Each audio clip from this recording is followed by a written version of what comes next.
दोस्तों, आपका assistant professor बनने का सपना जो जल्द ही पूरा होने वाला है, जो कि राजस्थान लोक सेवा आयोग अजमेर ने बम्पर भर्तियां राजस्थान सरकार ने जारी कर दी गई हैं। इस वीडियो में मैं आपको बताऊंगा कि किस कैटेगरी में कितने पद हैं, कौन कौन दे सकता है इस एग्जाम को, और इस भर्ती के लिए नेट रिक्वायर्ड है या नहीं, और क्या सिर्फ पीजी वाले ही एलिजिबल हैं इसके लिए। तो इन सब बातों पर डिस्कस हम इसमें करने वाले हैं। तो सबसे पहले देखिए कौन कौन से पदों पर कितनी भर्तियां हैं।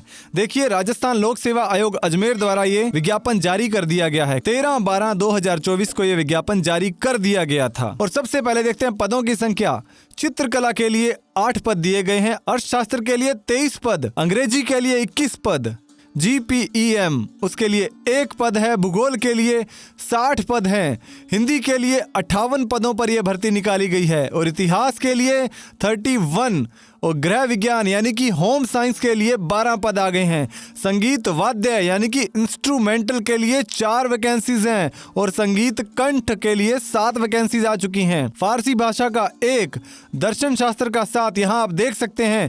राजनीति विज्ञान के लिए 52 भर्तियां, मनोविज्ञान की 7, लोक प्रशासन की 6, संस्कृत की 26, समाज शास्त्र की 24, सांख्यिकी पर 1, TD&P के लिए 2, उर्दू के लिए 8, वनस्पति शास्त्र के लिए 42, रसायन शास्त्र के लिए 55, गणित के लिए 24, भौतिक शास्त्र के लिए 11, प्राणी शास्त्र के लिए 38, ABST के लिए 17, और व्यावसायिक प्रशासन के लिए 10, EAFM के लिए 8, विधि के लिए 10, और नृत्य यानी कि डांस के लिए 1 वैकेंसी। टोटल 575 वैकेंसीज जो हैं वो RPSC ने जारी कर दी हैं। अब जानते हैं, देखिए सबसे बड़ी दुविधा में आप ये रहते हैं कि ये एग्जाम कौन कौन दे सकता है, कौन कौन दे सकता है।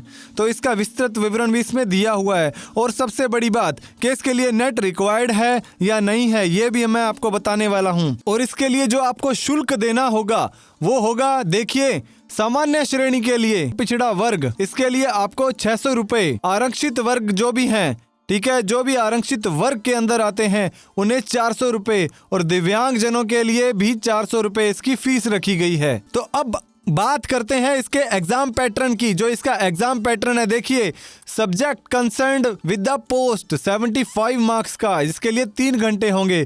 फिर subject concerned with the post 75 marks, जिसके लिए 3 घंटे, और पेपर जो थर्ड होगा जनरल स्टडीज ऑफ राजस्थान, उसके 50 मार्क्स यानी कि 2 आवर्स का होगा। टोटल इसके होंगे 200 मार्क्स। 200 मार्क्स में आपको इसको क्वालिफाई करना होगा, और बाकी डिटेल आप इस पर देख सकते हैं। और सबसे बड़ी बात यह है कि अब आती है बात, आपको इसके लिए नेट क्वालिफाइड होना चाहिए या नहीं। इन्होंने साफ साफ ये कह रखा है कि जब भी आप इंटरव्यू के लिए आएंगे उस तारीख तक आपका नेट क्वालिफाई होना चाहिए। आप अगर MA किसी ने किया हुआ है, PG कंप्लीट है, तो वो ये फॉर्म भर सकते हैं। अगर आप उस तारीख तक, जब तक इन्होंने इंटरव्यू डिसाइड नहीं किया, इंटरव्यू की डेट, जिस दिन इंटरव्यू की डेट होगी उस दिन तक आपका नेट क्वालिफाई हो जाना चाहिए। और हो भी क्यों ना, देखिए फिर से मई जून के अंदर जो नेट की एग्जाम होती है तब तक आप उसको क्लियर कर सकते हैं। ये एग्जाम काफी लंबा जाने वाला है, उसके बाद ही एग्जाम होगा, तो तब तक आप इसकी तैयारी कर सकते हैं। तो संभवतः आप इसको भर सकते हैं। देखिए, अच्छी खासी वैकेंसीज आई हुई हैं, तो इस मौके को आप बिल्कुल भी मिस मत करना, और हो सके तो ज्यादा से ज्यादा, अगर आपकी MA क्लियर है तो आप फॉर्म जरूर फिल करना। अगर आप फॉर्म फिल करोगे और इंटरव्यू तक आपका अगर नेट क्लियर हो जाता है तो आप इसके लिए क्वालिफाई माने जाओगे। बाकी डिटेल आप राजस्थान लोक सेवा आयोग की ऑफिशियल साइट पर जाकर देख सकते हैं कि इन्होंने क्या क्या नियम इसके लिए लागू किए हैं। धन्यवाद।